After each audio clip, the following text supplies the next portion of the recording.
അരുൺകുമാർ, ഹരിയാന, ജമ്മു കാശ്മീർ എന്താണ് ദേശീയ രാഷ്ട്രീയത്തെ സംബന്ധിച്ച്? അതൊരു സംസ്ഥാന നിയമസഭാ തെരഞ്ഞെടുപ്പുകളാണെങ്കിൽ പോലും വലിയ രാഷ്ട്രീയമാനം ദേശീയ തലത്തിൽ തന്നെ ഉള്ളതാണ്.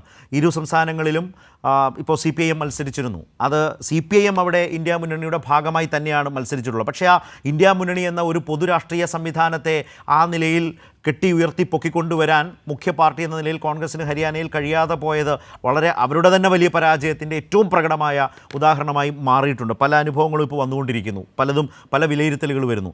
മറുഭാഗത്ത് ജമ്മു കാശ്മീർ, ഞാൻ മുമ്പ് പറഞ്ഞ പോലെ MLA മാരെ നോമിനേറ്റ് ചെയ്ത് ഒരു ക്രൈസിസ് പോയിന്റിൽ അധികാരം പിടിക്കാൻ വരെ BJP തയ്യാറായി നിന്ന ജമ്മു കാശ്മീരിൽ എന്താണ് ജനവിധി? മോദി സർക്കാരിന് നൽകുന്ന സൂചന, മുന്നറിയിപ്പ്?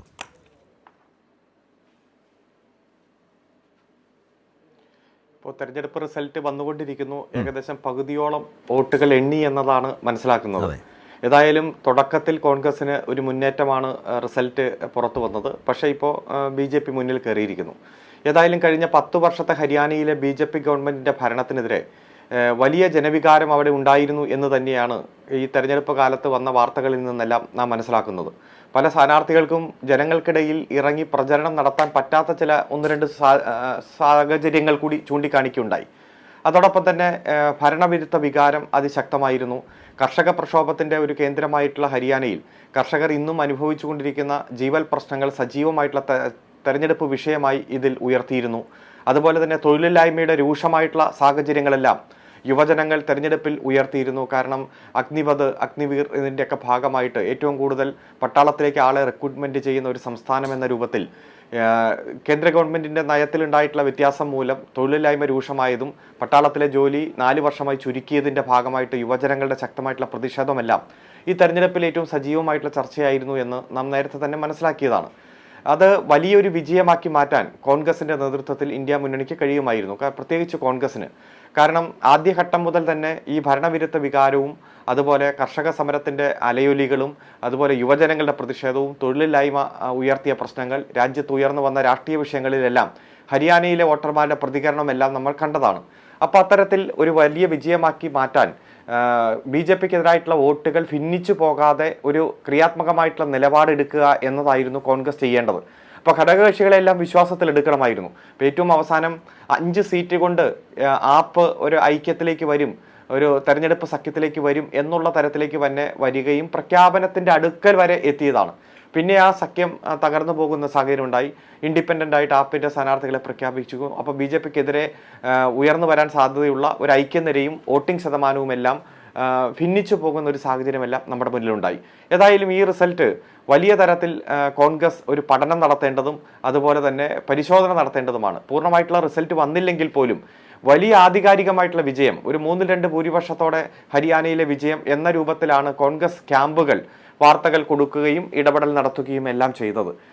നമുക്ക് ഈ രാജ്യത്തെ നിലനിർത്താൻ, ഭരണഘടനയും മതേതരത്വത്തെയും ജനാധിപത്യത്തെയും നിലനിർത്താൻ, പ്രത്യേകിച്ച് ജനവിരുദ്ധ നയങ്ങൾ ഓരോന്നായി നടപ്പാക്കി മുന്നോട്ട് പോകുന്ന ഗവൺമെൻറ്റിനെ തന്നെ ഇല്ലായ്മ ചെയ്യാൻ വേണ്ടി ഒരു ഐക്യനിര കെട്ടിപ്പടുക്കേണ്ട ഒരു സാഹചര്യത്തിൽ പ്രാദേശികമായിട്ടുള്ള പല ലക്ഷ്യങ്ങളുടെയും ഗ്രൂപ്പ് പോരിൻ്റെയും ഭാഗമായി കോൺഗ്രസ് അവരുടെ ശക്തി മനസ്സിലാക്കാതെ ഒരു ഇടതുപക്ഷ, ശരിക്കും പറഞ്ഞാൽ ഒരു BJP വിരുദ്ധ ഐക്യത്തെ ഉയർത്തിക്കൊണ്ടുവരുന്ന കാര്യത്തിൽ ഉണ്ടാകുന്ന പാളിച്ചകൾ വീണ്ടും ആവർത്തിക്കപ്പെടുന്നു. രാജസ്ഥാനിലുമെല്ലാം അവസാന ഘട്ടത്തിൽ പല തെരഞ്ഞെടുപ്പ് ചർച്ചകളും പരാജയപ്പെട്ടു പോകുന്നതും ചെറിയ കക്ഷികളെ വിശ്വാസത്തിലെടുക്കാൻ കഴിയാതെ പോയതിൻ്റെ വിഷയമെല്ലാം നമ്മൾ അടുത്ത കാലത്ത് അനുഭവിച്ചതാണ്. അതുകൊണ്ട് അത് കോൺഗ്രസ് വളരെ വിശദമായിട്ട് തന്നെ പരിശോധിക്കേണ്ട ഒരു സാഹചര്യമാണ് നമ്മുടെ മുന്നിലുള്ളത്. തെരഞ്ഞെടുപ്പ് ഫലം വരുന്നേ ഉള്ളൂ, പകുതി വോട്ടേ എണ്ണിയിട്ടുള്ളൂ, ഇനിയും മാറി മറിഞ്ഞ് പോകാം. വോട്ടിംഗ് ശതമാനത്തിൽ കോൺഗ്രസ് മുന്നിലാണ്, പക്ഷേ സീറ്റുകളുടെ എണ്ണമാണല്ലോ ഇതിൽ ഏറ്റവും ഫലപ്രദമായിട്ടുള്ള കാര്യം. കാശ്മീരിലേക്ക് വന്നാൽ നമുക്കറിയാം, വലിയ തരത്തിൽ കാശ്മീരിൻ്റെ അധികാരം എടുത്തു കളഞ്ഞ, അതുപോലെ തന്നെ കേന്ദ്രഭരണ പ്രദേശങ്ങളാക്കി മാറ്റിയ തീരുമാനത്തിനെതിരെ വലിയ പ്രതിഷേധവും പോരാട്ടവും കാശ്മീരിൽ ഉയർന്നു വന്നിരുന്നു. അതുപോലെ അടുത്ത കാലത്ത് പഴയതുപോലെ അനിഷ്ട സംഭവങ്ങളില്ല എന്ന് വിശേഷിപ്പിച്ചു വലിയ തരത്തിൽ BJP പ്രചരണം നടത്തിയെങ്കിലും നിരവധി തലത്തിലുള്ള ഭീകരാക്രമണങ്ങളും അരക്ഷിതമായിട്ടുള്ള സാഹചര്യങ്ങളും എല്ലാം കാശ്മീരിലുണ്ടായി. അതുകൊണ്ട് തന്നെ കാശ്മീരിലെ ജനങ്ങൾ BJP നടത്തിയ ആ പ്രത്യേക അധികാരം എടുത്തു കളയുന്ന തീരുമാനത്തിനെതിരായും അതുപോലെ കാശ്മീരുമായി ബന്ധപ്പെട്ടുകൊണ്ട് എടുത്ത രാഷ്ട്രീയ തീരുമാനത്തിനെതിരായിട്ടും ജനവിധി എഴുതുന്ന ഒരു സാഹചര്യം തന്നെയാണ് ജനങ്ങളാകമാനം പ്രതീക്ഷിച്ചത്. അതേ രൂപത്തിൽ തന്നെ കാശ്മീരിൽ വന്നിട്ടുണ്ട് എന്നതാണ് നമുക്ക് മനസ്സിലാക്കാൻ കഴിയുന്നത്.